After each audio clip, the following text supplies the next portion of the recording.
We are rolling. Are there studies showing the effectiveness of herbs versus drugs in treating health issues?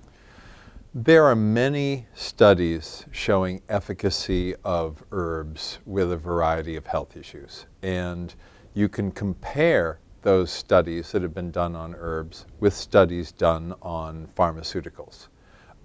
Whether you're looking at inflammation, blood sugar control, infection, whatever. You can, in fact, correlate data. I said today in my talk that the main advantage that pharmaceuticals seem to have is the speed with which they often work.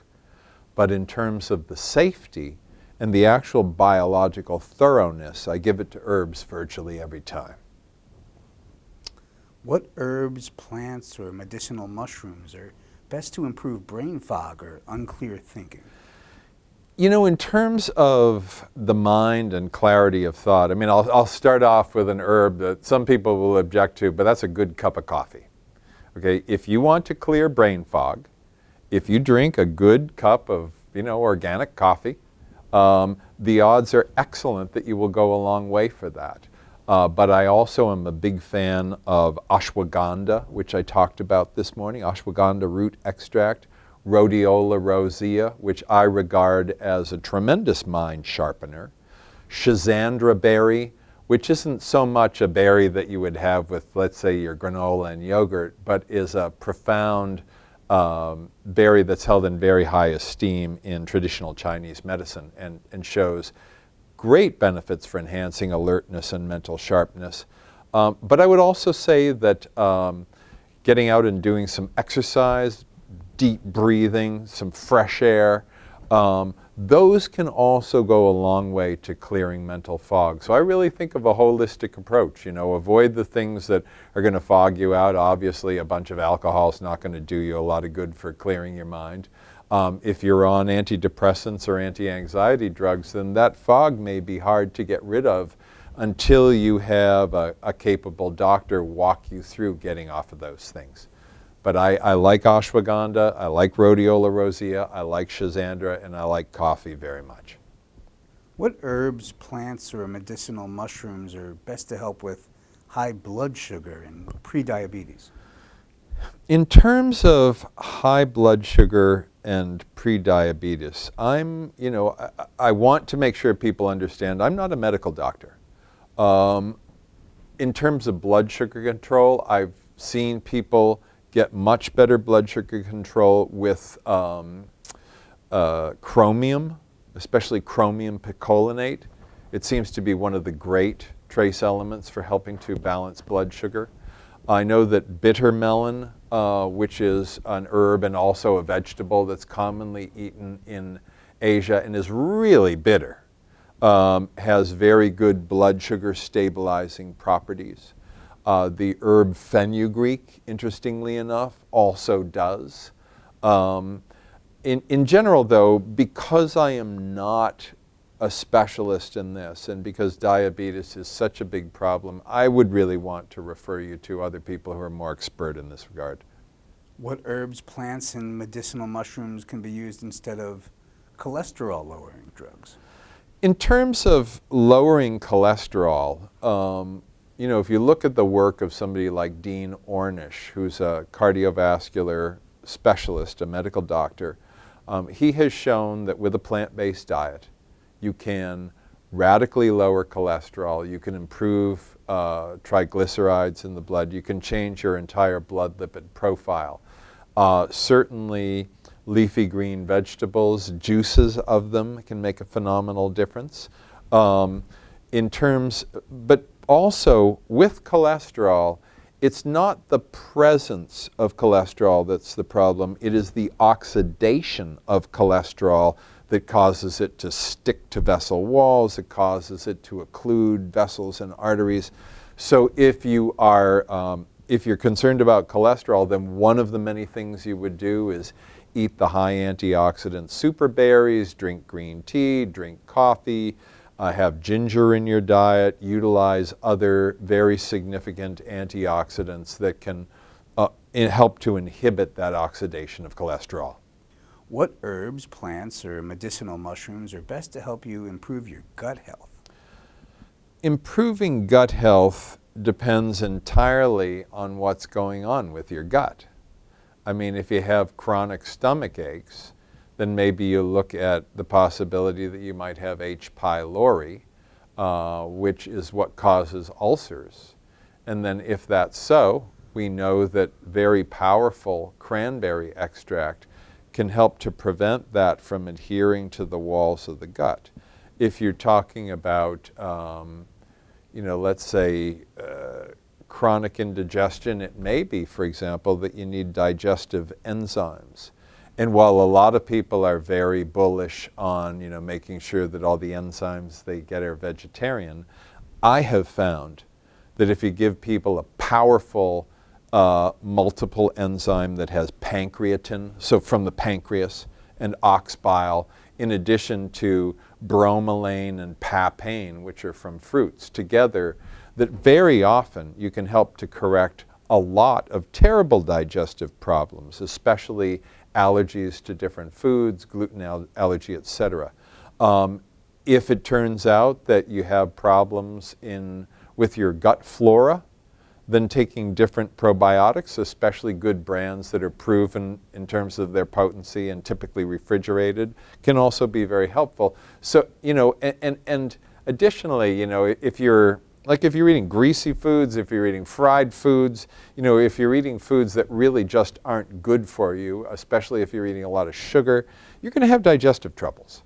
And so eliminating those, being on a clean, healthy diet, preferably mostly plant-based, hopefully organic, in addition to the recommendations I've just made, should go a long way toward improved digestive health. Can herbs be used instead of antibiotics? And if so, which ones? Can herbs be used instead of antibiotics? This is a tough one in that very often, if people need a medical intervention because they have a serious infection, I don't want to suggest that they should just avoid antibiotics. But I can tell you that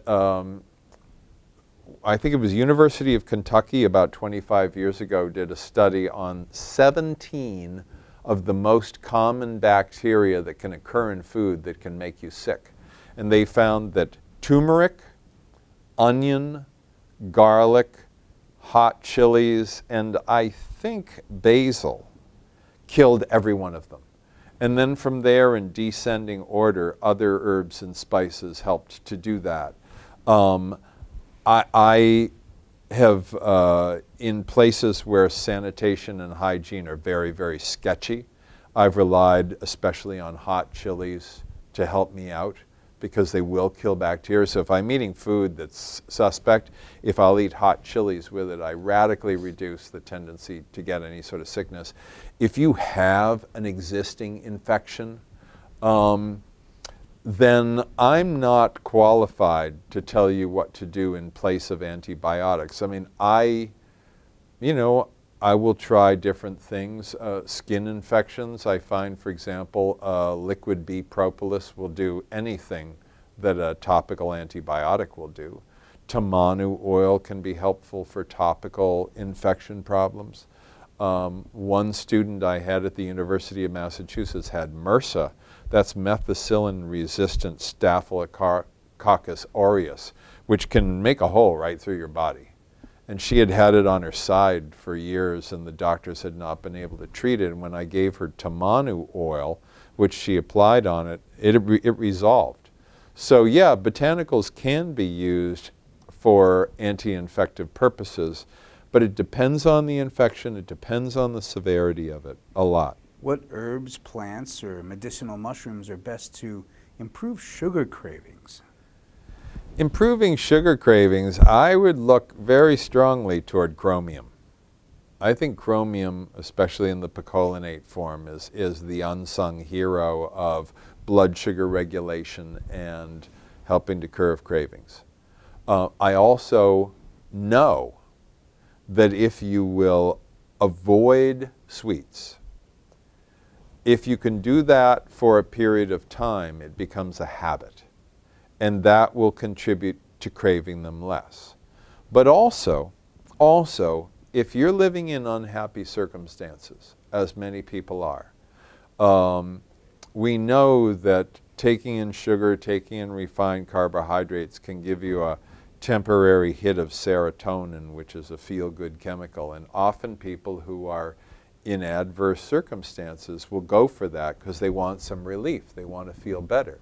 And so you may find yourself in circumstances such that you're repetitively going to crave things just because you need that little bit of relief. So in that case, it's not a matter of an herb or supplement. It's also a matter of changing the circumstances you're in. What herbs, plants, or medicinal mushrooms are best to replace Viagra? There is no replacement for Viagra. It produces an erection rather quickly, and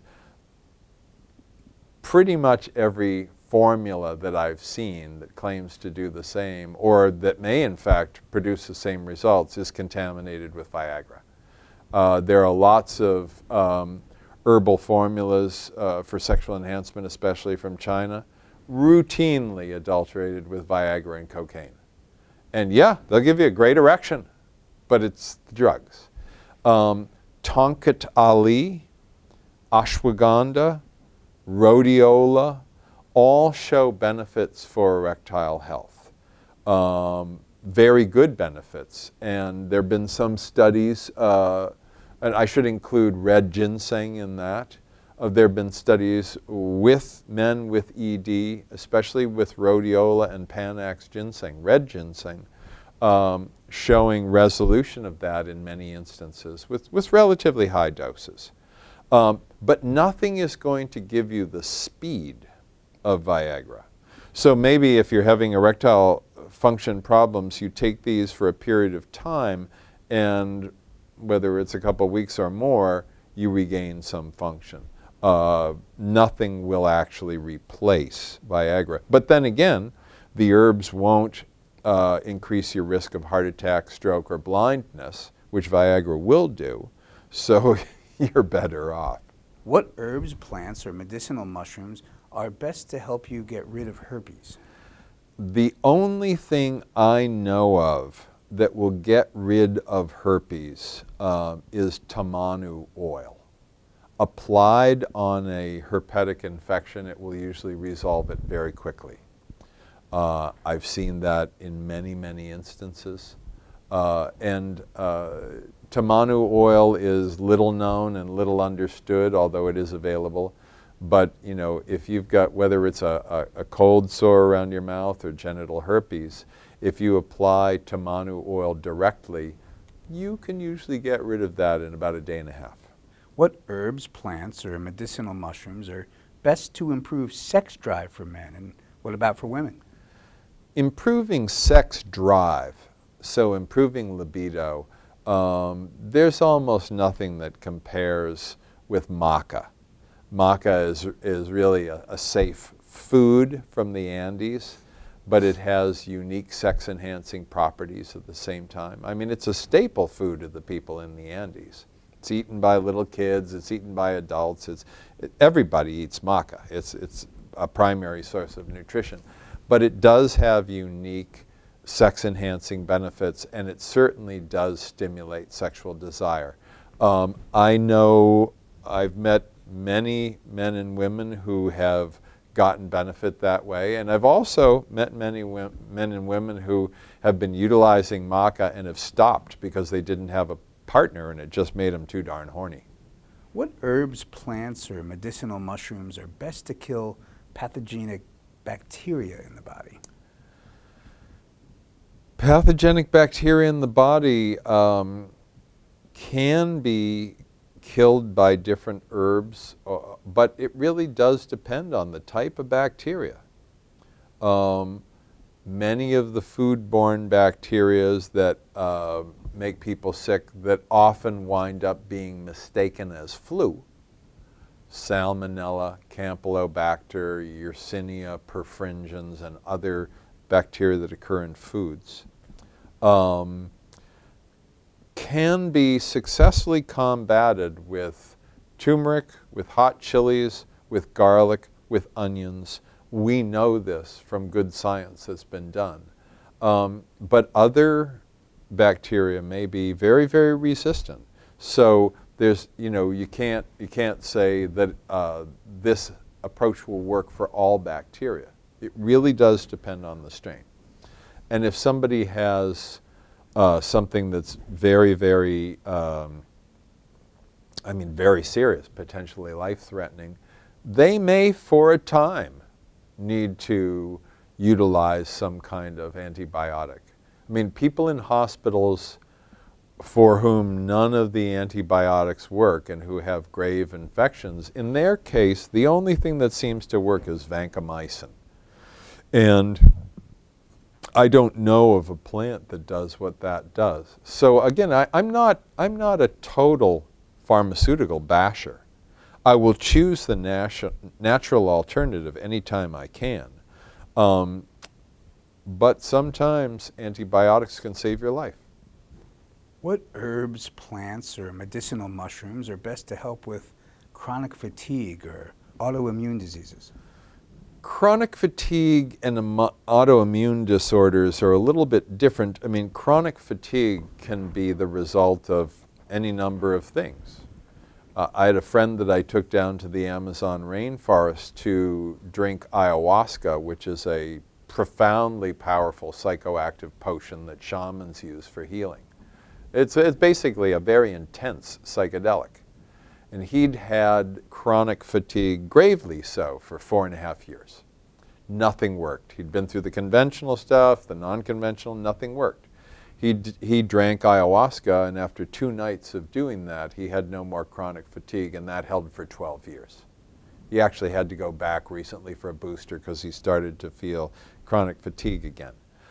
It was probably due to psycho-emotional factors in his case.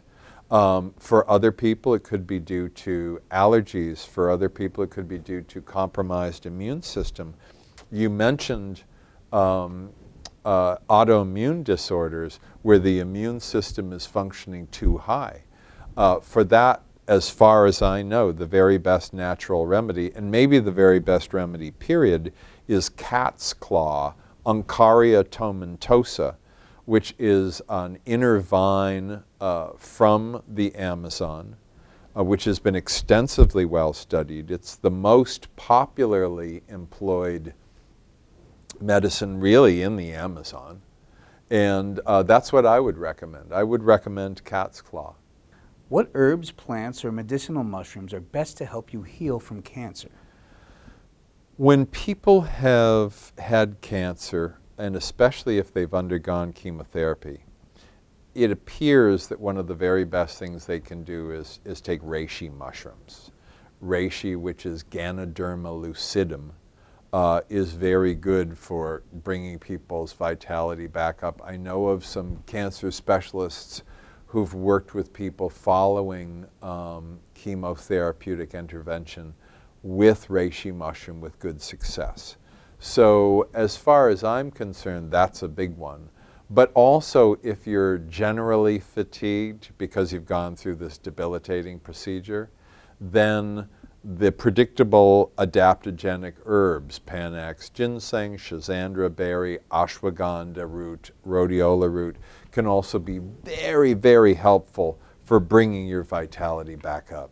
What herbs, plants, or medicinal mushrooms are best for women going through menopause? For women going through menopause, we know that maca can be very helpful for reducing uncomfortable symptoms of menopause, especially hot flashes and night sweats. We know that to be so. We also know similar benefits with women from taking ashwagandha root. Some women get some benefit from black cohosh, and there is a clinically tested brand called Remifemin, which has gotten pretty good results. There are some studies that show that a red clover extract can also be helpful.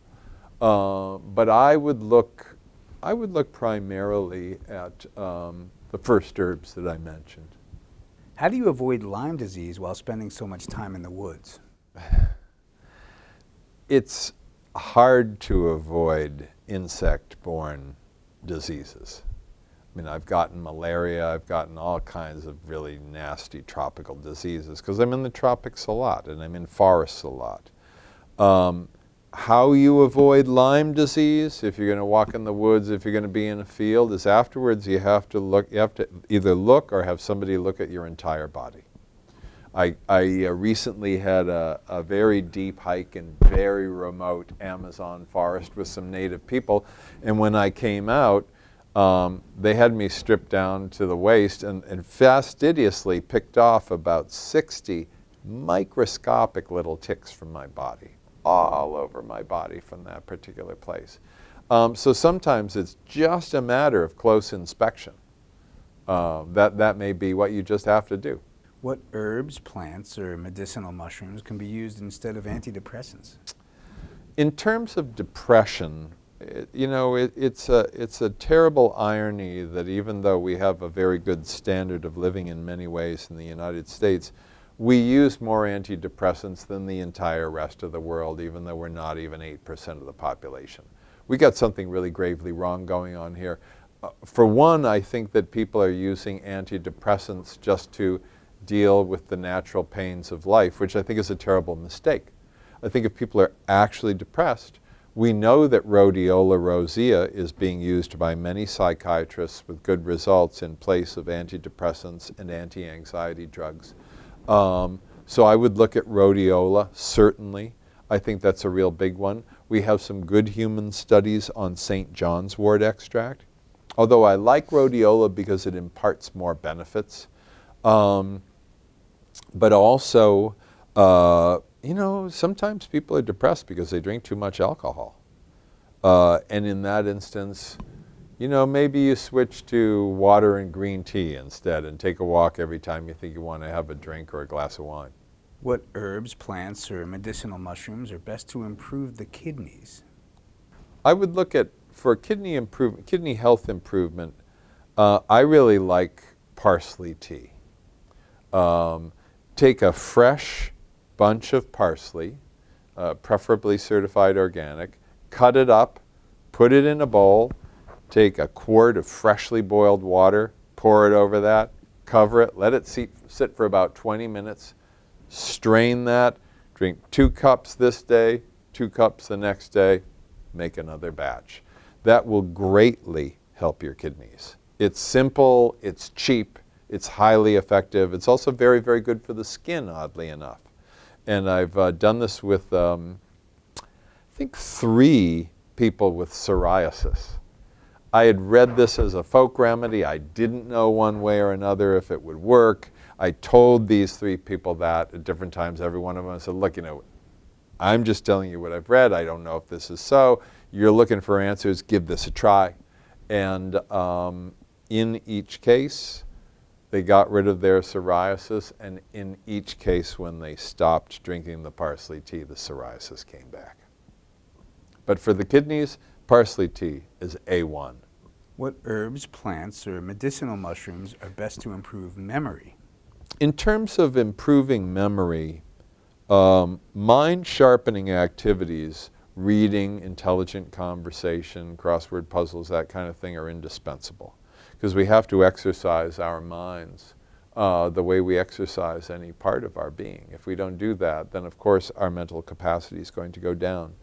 The adaptogenic herbs, rhodiola rosea, ashwagandha, schisandra berry, panax ginseng, eleuthero, we know these all help to enhance mental function. We know these all help quite a bit. Holy basil seems to be beneficial as well. Saffron, while very expensive, shows real significant cognitive enhancing properties. So those are a few. What herbs, plants, or medicinal mushrooms are best to help you improve your gut bacteria? Well, there are prebiotics and probiotics that can help with your gut bacteria. I mean, for prebiotics, that is for substances that encourage the growth of friendly bacteria in the gut. Probably one of the best ones is chicory. It's very cheap. It's really effective. It contains inulin, which is highly valuable for feeding gut flora. And then I would also say that multiple strains of bacteria that are used to make either yogurt or kefir, either in those forms or in concentrated supplement form, refrigerated, can be, Acidophilus, Bulgaricus, some of those other bacteria can be very, very helpful. Green tea, by the way, helps to feed healthy gut bacteria. Are there any studies that show proof that herbs, plants, or medicinal mushrooms can heal diseases? Are there any studies showing that herbs, plants, or medicinal mushrooms can heal diseases? Hundreds and hundreds and hundreds of studies from all over the world. And the problem that we have with the medical situation as it is that for the most part, once medical doctors get their studies done, I won't say they're completely frozen in time. Good doctors keep reading emerging science. But they're not so likely to be exposed to the largest category of medicines on earth, which is plant-based medicines, used by more people on earth than pharmaceuticals. And so they tend not to understand this. But if you look at, for example, the American Botanical Council Clinical Guide to Herbs, which is a grouping of all of, well, not all, but many of the herbs that have good human clinical studies attached to them, it's extraordinary. So yes, we do know that any number of diseases, any number of health problems can be completely resolved with herbs, and typically more safe. I mean, here's one for you. There was a study that came out a few years ago. I thought it would revolutionize dermatology. They didn't even seem to care about it. 12 subjects. They all had psoriasis. They were all given chaga, which is a fungus, Inonotus obliquus. It's a fungus that grows on birch and oak. And every last one of them got rid of the psoriasis. Now, psoriasis is this agonizing, theoretically incurable condition. But everybody in that study got rid of it. Why that didn't hit the dermatological headlines like the biggest thing since sliced bread ever, I don't know. But we have many, many studies showing improvement in mood, showing improvement in very specific parameters of health that can be measured, all different kinds with botanicals. So yes, they are highly effective, and yes, the science is very good. What herbs, plants, or medicinal mushrooms are best to help you get pregnant? Getting pregnant or not getting pregnant is often credited to women, when very often it may be a problem of male sperm production or poor sperm motility. So it depends on what's going on.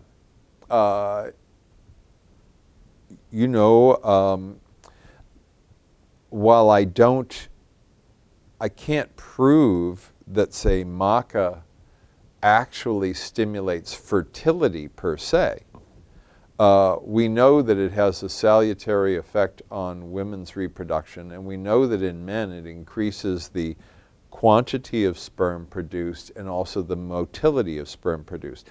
And a lot of times when a couple can't get pregnant, it's the guy, not the woman.